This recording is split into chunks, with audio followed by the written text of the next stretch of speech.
ladies and gentlemen, and welcome back to the next of our little series of different videos regarding the vintage DLC. Let's go on. Sorry. In this video, we are going to look at the different new scenery pieces in the game, and I have to say those are like 100% great. First of all, there are not too many in the game in comparison to what you've seen in the other downloadable content DLC, so to say, which is basically what I just said. Anyways, paid DLC versions, but there are enormously great ones. So you can see these are blueprints made by Frontier, and they are put in the game like that. And there's a lot of stuff in it. You can see different new wall pieces and also different new lanterns and stuff, but let's go more into detail. You can also see this thing. We are also going to talk about these new shops and stuff, so don't worry, we are also going to talk about this one. But for now, we are just, oh damn, we are just looking at some broken down assets of this new, I mean, you also have to look at broken down stuff, right? Yeah, oh, look at the view. Damn it. Like with the filter, everything looks like a million times better already, even though I just slapped down some stuff. Anyways, let's go in a bit more structured, guys. I'm so sorry, I'm just completely blown away by everything. As always, mentioning just really quick, this is a review version, so if we encounter any little problem, this may already have been fixed by tomorrow when you get the DLC, so don't worry, don't judge it by this. I just want to mention it again. But now, these are all new scenery pieces you will find in the game. And let me just recall this, scenery pieces. Very important, because there is a new function in the game I'm going to show you, which is also included in the free DLC, by the way. We needed to build a building first to get stuff grouped together in a building. This was a bit annoying because every time you wanted to only have scenery pieces grouped, like for example foliage or something, you always needed to have this little pillar in it, which was a bit annoying because, you know, you don't really needed that. Now you have the option to just select some of the scenery pieces, and there is this icon you do already know, which appeared when there is a building within the selection, but now you can merge this into a scenery group, and the scenery group, as you can see, is this one. I just can move it around as I want, and I can, as always, you know, click those and edit them, but you have to first of all group them like that, make a group selection, then you can click on it. It appears like a building, basically. You go in and edit it, and yeah, there we go. No, that's it. Alrighty. So we are in and we can edit it. So the scenery tab, wait, that's weird. The building tab opens. Okay, that shouldn't happen. But the scenery tab should have open, and you can edit it. As always, if you click outside, you can't really edit anything. Because you're within the blueprint, which is pretty nice, I guess. It behaves exactly like a building. If you click out, you can see it's highlighted a bit. This is the scenery one, and of course you can duplicate it now with the shortcuts, and I think that's the biggest achievement, because then you can just group stuff together and just copy it over like a blueprint, but you don't actually have to, you know, go into the blueprint tab all the time. So I think that's a very welcome addition, apart from all the pieces. Yeah, you can see you know, a choice of all the pieces. So basically these are all the scenery pieces you can see here. I grouped them a tiny bit so you can distinguish the best. I'm not going into each individual one because you can figure out that yourself if you want to have this one, because I hope that I give you an overview enough to judge if you can buy or afford it or not. If you don't have enough money at the moment, you can at least take part in the giveaway, which is everything you need to know about that is mentioned down below in the description. So go there if you want to win one.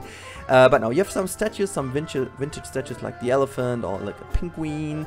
You have different variants of like standing planters. We have this little gazebo thing, which is a bandstand. Then you have a clown's gate, which is maybe one of the less usable pieces because that's very specific, but it still looks awesome. So if you want to make like kind of a kind of canal of love or something, or like a clown's ride, you can really use that one.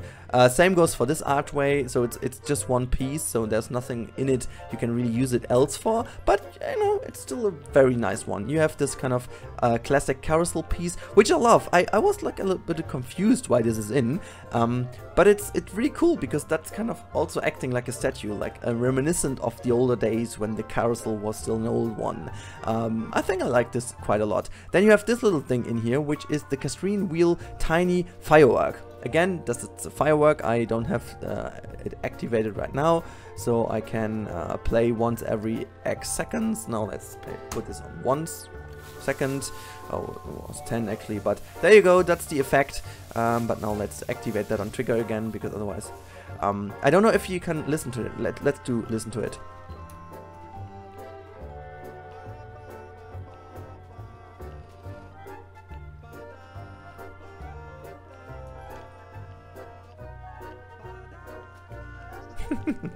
It's so amazing. I mean, that's just ridiculous. Look at this. I really want to see. I really want to know how funny that must have been. Recording this actually at Frontiers. I mean, that's jeez, so funny. Actually, really funny. But yeah, so that's basically. All you need to know basically about the scenery pieces, because that's all. No, just kidding. I just found this one really great. The vintage quartet band, which is just amazing. You can again, as always, recolor them, but I think the choice of these colors is really nice. And let me just deactivate. Oh no, we can keep the hut. Nope, not escape. Anyways, yeah, that's the overview. We have a lot of really usable art-shaped pieces. They're also called art-shaped pieces, I guess. They're a bit big, but some of these are still small enough to be really usable, so I like this quite a lot. And now we come into this left-hand side area of the piece, and I guess these are the most usable and most used pieces ever in a few months, because they add so much to the game. We have some new fencings, we have actually tree planters things, and we have 2 new variants of lanterns or lampposts. We have a special planter, which is not included in the free update. This is only for the vintage update, like the classic roundish one, which I do love actually. I just like really love this one. Then you have the lid, which is also really nice. You have the little rope fence, a very simple one, and this also takes away again 3 pieces and converts this into 1, because if we would have done this, it would be at first bigger, and second we have to use at least 3 pieces for it, so they took away a bit of the piece heaviness we put into game. So that's also very, very cool. These ladders you can see over here are all in the game. I haven't placed down every single one of those because that's just way too much, but you can basically make every name out of it, as I have made Rudi. How surprising this is. But yeah, so we have also some new bins over here. We have some new benches, at least those who are not broken, that are not broken, I should say. Funny side note though, for those of you who know my little garden set I've released a few months ago, don't they look quite reminiscent of what you've seen there? Do they remind you of this? Well, they do remind me. Just kidding, but it's actually funny. So, and then we go in here, and I'm going to deactivate the camera effects for a second, because I hope that you guys can see what's going on then. So I have my little... Wait, no, we have to keep that hut activated. We have to go into our little sequence. Where is it? Added the sequence, there we go, into the display group, and now we can go through all the effects. There are a few nice new effects in the game. So that's the first one. You can see actually flying, there are a few leaves flying around, which I actually like a lot. If we go into the next one, which is this one, that's the bees. So we should go in a bit more close. Hopefully we can see them. Let me see, where are the bees? Let me just play the bees. Bees? Are you here, bees? Is this bees? Oh, this is the... No, wait. Insect bees. Where are you? I can't see you. It was hard to distinguish where they are, actually. I could actually play everything. Let's do this just for a second and then see what's going on. There's a lot going on, actually. So we have... Oh, I just love these little thingies. We have, actually, insects, the fireflies, which is... incredible. I like fireflies a lot. We had actually one in our flat recently, and that was actually funny. I haven't seen that up close, to be honest. Outside, yeah, obviously, but not inside. Let's play them all again to show you what's else new. We have some glowing effects, as you can see here. They're just falling down. We have a few more leaf effects, which is also very nice, because these can be really used in like foresty areas to make it even more like animated and stuff. Then we have some bugs and some butterflies, actually. Let's play again. There you can see there are some butterflies going on. You have these things, which I don't really know how they're called. Let me see. I guess it's the falling blossom, I guess it is. That should be it. Yeah, as I said, we have bugs in general flying around, and I can show you just in a second, and that's what I wanted to show you again as well, how this works within an area. And I just completely went overboard, but look at this. I mean, that's just so cool. We could just hide them in the floor and just put now a few trees in here and then just put some little lights and lamps in, and that would look awesome, right? That would look awesome. And it is awesome, so don't worry too much about it. Yeah, but now let's go to the last thing I wanted to show you in this video to make it not too long again. And this is the new additions of shops and vending machines for the Vintage DLC. As you have seen from the free update video, which is in this area, and I've shown that already. So if you haven't seen that, go to this one. I don't know which one you have started with, though this is the free update with the vending machines, but we have also some vending machines. They are exclusively in the Vintage DLC, which is, as you can see over here, the Vintage Claw Machine. We don't have anybody using it right now, but the Claw Machine is awesome, and you can actually see that one being used in one of the other videos I made. It's the free DLC video. You can really see how this is used. Then we have the popcorn machine, which I just love it. Look at that, I just love the effect, like the popcorn popping here when people are ordering it, like it's fresh made popcorn. Oh, there we go, look at this, like having that in their hands. Let's just pause the game for a second. Tasty popcorn, let me just go in. Oh, tasty, I would love to have popcorn, actually. Tasty little popcorn. So anyways, let's go on to the next one, which is how's this called again? It's the Vintage Zoltan Fortune Machine. Could have been a bit shorter though, but no, just kidding.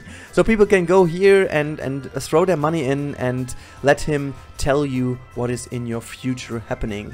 It's so great. It's just so great. How is she even eating a popcorn? Ah, now she's going... Oh, okay, it's done, and now she's going to get the gumballs. Oh, look at this. Look at this, the gumballs are coming down. And you can't see them, but she's taking them out. And now, put them in your mouth and start chewing. Is she chewing? Oh no, she's first eating the popcorn again. The gumball is for later. Smart girl, because there was nobody waiting. Ah, good one. He's just looking on top. Ah, gorgeous looking, right, isn't it? That's true. Gorgeous looking. I just love it. Ah, damn.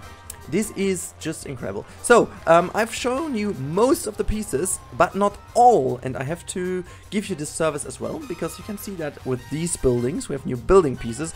And I was at first too lazy to put down all the new pieces. And at second, since there are not too many in, I'm going to show you in the actual menu. So that makes it a bit more easy for you to look at. So that's all already. It's not too much, as I said, but they are very handy, to be honest.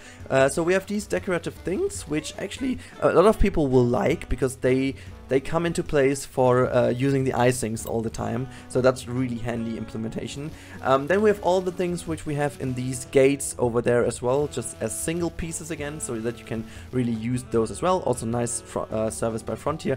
Then we have those pieces, and I just wanted to point out those, because let me just place them down. Can I just place them somewhere? There we go. One, and let me just place the other one as well.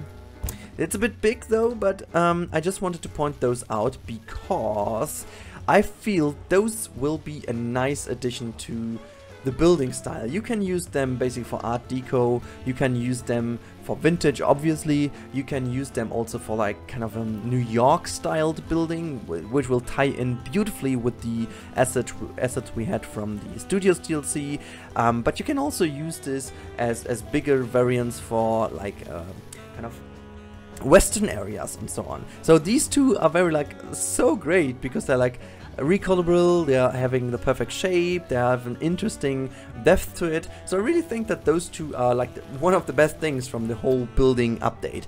But as you can see, there are a lot of pieces in still. So I was complaining that there aren't too many, but I'm not actually complaining because there still is a lot of pieces in. I can't really count. So let's see how many are in one row. So 5, 10, 15, 20, 22 multiplied by 4, we have got 88, and again, I don't know, let's say 20 again, so approximately 100 pieces in here. Which, wait, it should be, yeah, even more than 100 pieces. And for the scenery pieces, we have how many new? Let me just put the filter in as well. Nope, that's wrong. That's also wrong. I need the content pack, which is the vintage pack. There we go. We have 2 rows more. Should be 22 again, so we have 88. Over here we have got 110 over here, 123, so approximately over 250 pieces, new items, which is a very nice number, I guess. Also with all the new coasters and stuff, I think it's an overall great DLC. I just want to point that out.